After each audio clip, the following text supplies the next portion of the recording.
First things first, time for a little butt first on a Monday morning. Brew, you're talking some Dame time. Yeah, over the summer, right next to the Ben Simmons trade saga was the Damian Lillard trade saga. Would he ask for a trade or would he not? Well, ultimately, he decided to stay in Portland. And yesterday at the press conference for the opening of the season, he was all in. Here he is. I want to see it through, and I'm willing to, like I said, go out on my shield, and not do something that wouldn't be me. You know what I'm saying? Step outside of myself to do something to, satisfy other people. I'm gonna do me, like I always do me, and wherever that falls, I'm willing to. I'm gonna go out on my shield, like I said. You gotta love that quote. The old school part of me absolutely loves it. Damian staying true to himself. I don't think he wants to leave Portland, clearly. I don't think he wants to join a super team. And this reminds me of Allen Iverson being like, look, Philly is my city. The Sixers are my franchise. If we don't win a championship, I'm going to try my best, but I'm good with that. Same with Russell Westbrook in Oklahoma City. So that's the old school part of me. But the fan in me is a bit disappointed and would like to see Dame move on. I'd love to see him in Philly, both for Dame and for the league. To have another team, him and Joel Embiid will be a team that on paper could compete with Milwaukee, with the Lakers, with the Nets. And so I'm a bit disappointed in that. Who knows? Maybe Dame will rethink things at the trade deadline or even after this season. But I'm proud of his stance and happy for him. But there is a part of me that's disappointed because I would like to see him be on a team with another superstar or two that could compete for championships. Yeah, I was like that too.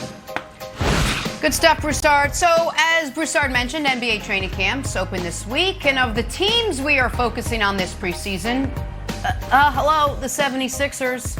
I mean, they've got quite the situation on their hands. What do you do with your star player if you're the Sixers? What do you do? Do you keep him? Do you trade him? Do you fine him for not showing up? Will he actually play for you this season? It's hard when there's such tension on the team between your player and the team. We did get a little more insight into the problem at Media Day yesterday. Take a listen. Than us. Thanks, Joel. That's Joel. It's my center. He's so mad. We beat his ass last week in pickup. He got his back though. We beat him a couple games. Excuse my language. But yeah, we got him a couple games a couple weeks ago. Wait, hang on. We're obviously talking about Danny Green and Joel Embiid, right? The story of the offseason, how one beat the other one in a pickup game. Was there something else you were thinking that might have been even more pressing than that? Because if there was, I must have missed it. But Danny Green, Joel Embiid apparently made up, and it looks like both will be playing this season. So it's good for me to report to you. Things are good in Philadelphia right now, Kevin Wells. It's all good in Philly. Good to know. Oh, Glad good in we got Philly. that taken care of. I'm a reporter. I got my reporter. Looks like these guys are friends now. Luka and Kristaps. Luka was asked about Kristaps in Media Day. Here's the nice thing he had to say about him. First of all, he's 220. I don't know. Whatever, 220 centimeters. I don't know him. And he can make almost every shot, I think he's in way better shape this year, especially mentally. You could see him having a good time when we were playing pickup. And I think he's going to have a great season this year. What do you like about him? Hey, he's 220. From now on, guys, guess what? Your old buddy KW's going metric. No longer am I going to be talking feet. I am just centimeters from here on out. So, hey, how tall is Boban? In my calculation, about 223. It's people like, hey, how tall is Nick Wright? 181. 181. Gotcha. Boom.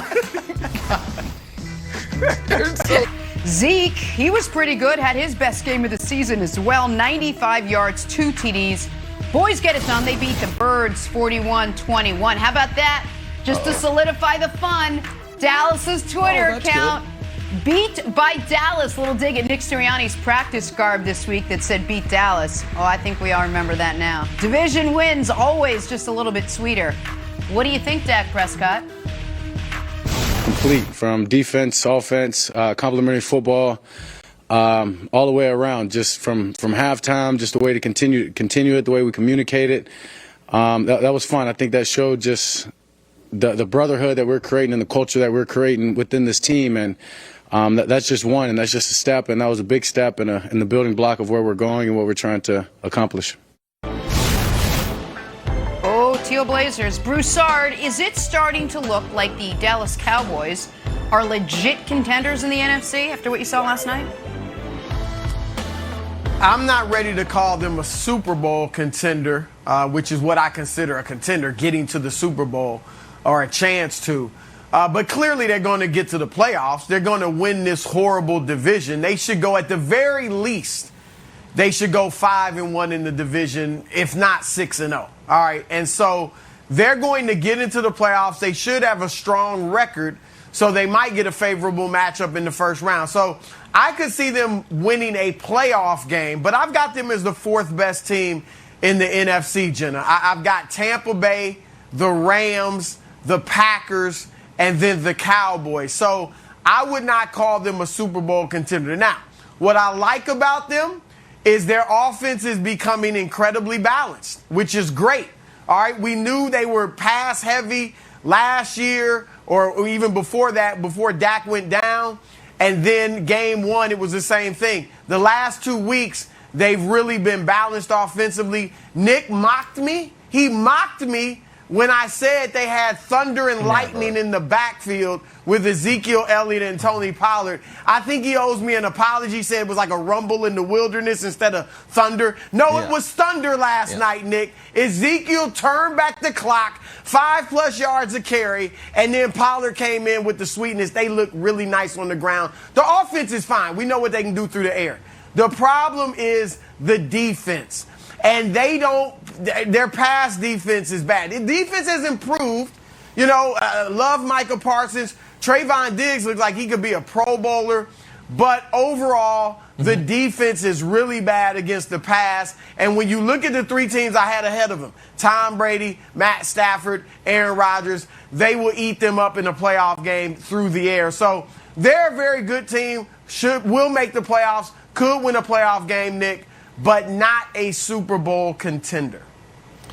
Well, and to be fair to the Cowboys, I thought the defense played excellent last night. The 21 points is a little misleading. One of those Eagles' touchdown was a fumble recovery in the end zone, and the other was in garbage time. So the Cowboys' defense really only gave up one touchdown of substance. And, by the way, the Cowboys' defense does have reinforcements coming. DeMarcus Lawrence will be back. Keanu Neal will be back. And on the offensive end, La'el Collins, assuming he's not in any more bribery scandals, potentially at some point could be back. So, like the Cowboys, Cowboys fans this morning, I think are feeling great. Like, man, Dak looks awesome. We just dog-walked the Eagles on national television. We still haven't yet played the Giants and Washington. To Broussard's point about some easy victories, could forget, win the division. Could we get the 1 seed? Could we have the easiest path to the Super Bowl?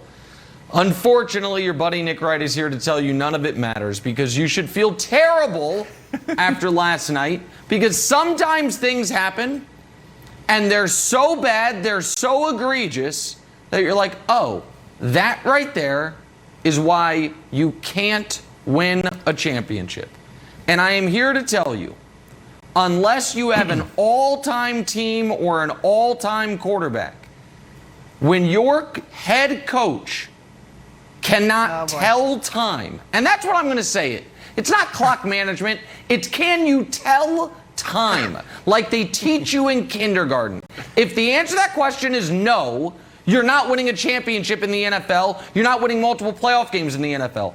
The most important, most resonant, most relevant thing that happened in last night's game was the final 90 seconds of the first half, where Mike McCarthy had a meltdown.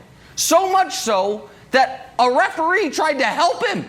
Referee went over to him like, hey, buddy, I'm just letting you know I think you're supposed to call timeout here. Like, you sure you don't want to call timeout? I'm walking over here to let you know, like, I'm not really supposed to do this, but this is embarrassing. Like, before this happened, I just want the audience to know, it is, let me get it exactly right, 3rd and 24. There is a minute 50 left.